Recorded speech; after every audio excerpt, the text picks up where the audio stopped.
आमचा प्रयत्न राहील की महाविकास आघाडी म्हणूनच आपण निर्णय घेतला पाहिजे. राहुरीमध्ये या आधीची निवडणूक राष्ट्रवादी काँग्रेस पक्ष शरद पवार यांनी प्राजक्त तनपुरे यांनी चांगल्या पद्धतीनं लढवली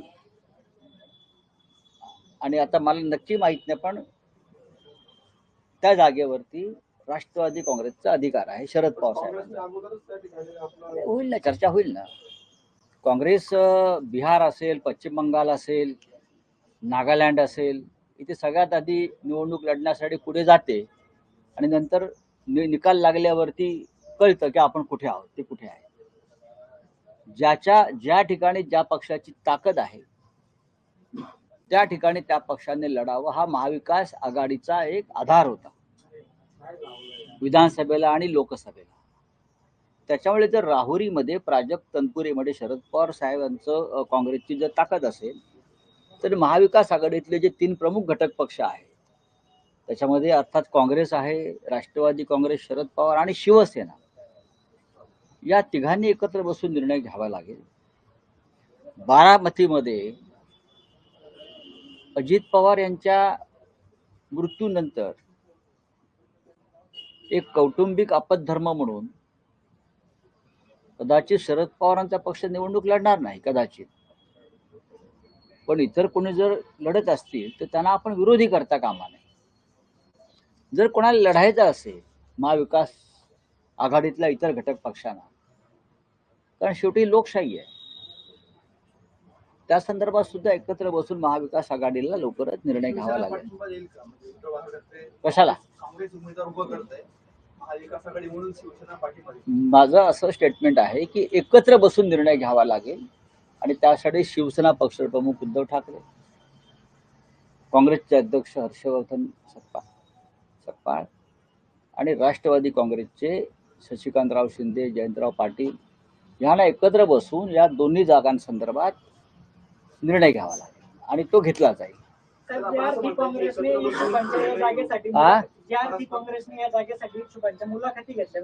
घेऊ द्या ना.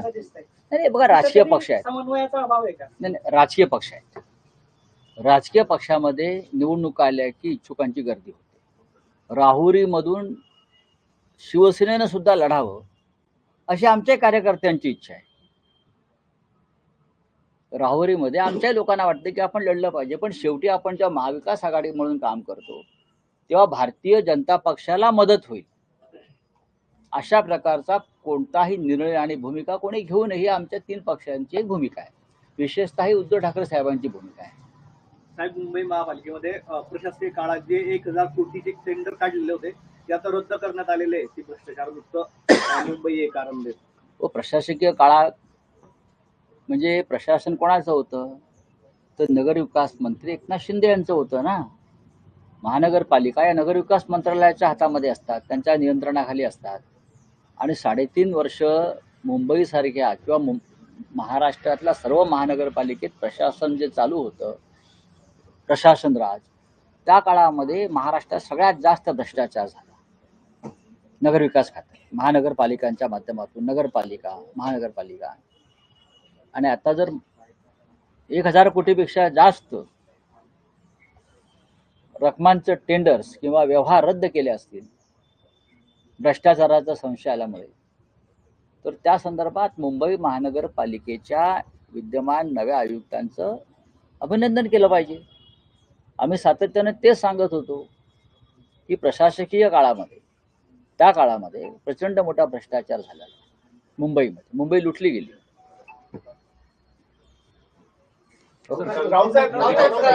प्रकरणात महिलांनाही दोषी ठरवा असं पत्र जे आहे लेखिका अरुणा साबणे यांनी देवेंद्र फडणवीसांना दिले. कुठल्या प्रकरणात?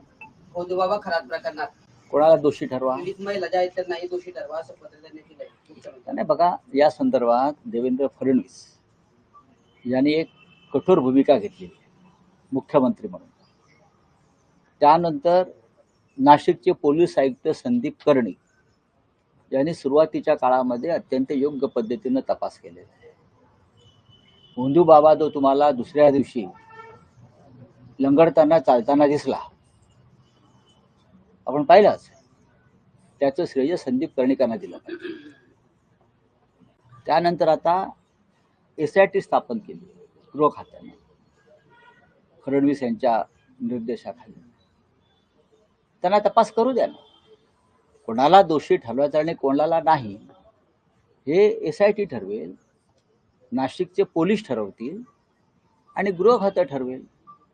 संपूर्ण जेव्हा तपास पूर्ण होईल आणि आरोपपत्र दाखल होईल तेव्हा आम्ही याच्यावर बोलू की कोणाला वाचवलंय, कोणाला अडकवलंय.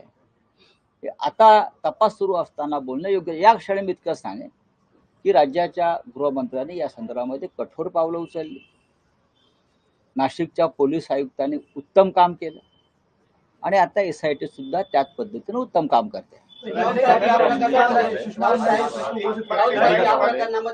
याच प्रकरणामध्ये एका बड्या नेत्याच्या फोटोवर खुला मारला गेला. तो फोटो मुख्यमंत्री देवेंद्र फडणवीसांचा आहे असं सुषमा अंधारे म्हणाले आहेत. माझ्याकडे या संदर्भात माहिती नाही, कारण रोहित पवार एक वेगळी माहिती देत आहेत, सुषमाताईंकडे वेगळी माहिती आहे. त्याच्यामुळे तपासातून या गोष्टी समोर येऊ द्या. तोपर्यंत माझ्यासारखा जो माणूस आहे तो या संदर्भात जास्त बोलणार नाही. सुषमा अंधारे या प्रकरणामध्ये एक महिला म्हणून, इथे महिलांचं शोषण झालेलं आहे, एक महिला म्हणून त्या अधिक या प्रकरणामध्ये अधिक जास्त चांगल्या पद्धतीनं त्यांच्याकडे माहिती येते. मी राजकीय उत्तर देतोय. सुनील तटकरे और सुनील पवारची वाढती व्याप्ती आणि जे काही नावं पुढे येत आहेत, कोण कोण त्यांना भेटले वगैरे, हे सगळं बघता हे सरकार कोसळू शकतं का? असं आहे की आसाराम बापूंना सुद्धा मोदी भेटत होते, म्हणून त्या मोदींचं सरकार कोसळलं का? आसाराम बापूंना मोदी, लालकृष्ण अडवाणी, अमित शहा, संपूर्ण भारतीय जनता पक्षाचे तर ते जगद्गुरू होते. आसाराम बापू होते ना. तोच जर न्याय इथे लावला तर तुम्ही काय करणार आहात?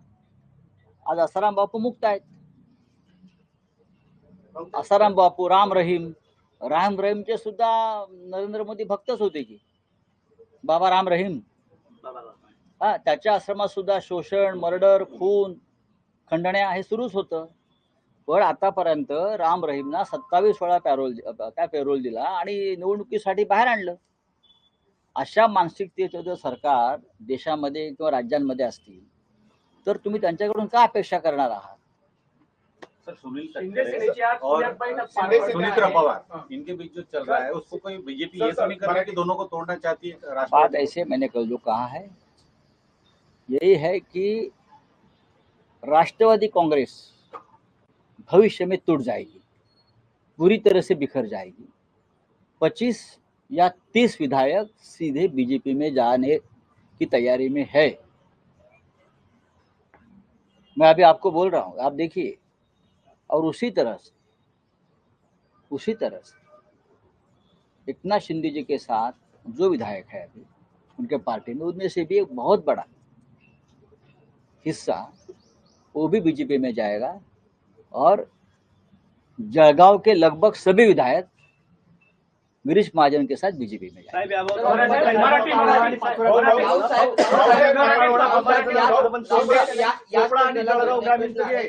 पटेल आणि तटकरेंनी निवडणूक आयोगाला जे पत्र दिलं होतं ते पत्र टीव्ही 9च्या हाती लागलेलं आहे. त्या पत्रामध्ये असा उल्लेख केला आहे की पाठवले अध्यक्षांप्रमाणेच कार्यकारी अध्यक्षांनाही अधिकार देण्याचा उल्लेख त्या पत्रांमध्ये केलेला आहे तटकरे आणि पटेलांनी. हो, पण ते पत्र सुमित्राताई पवारांनी रद्द करून टाकलं ना.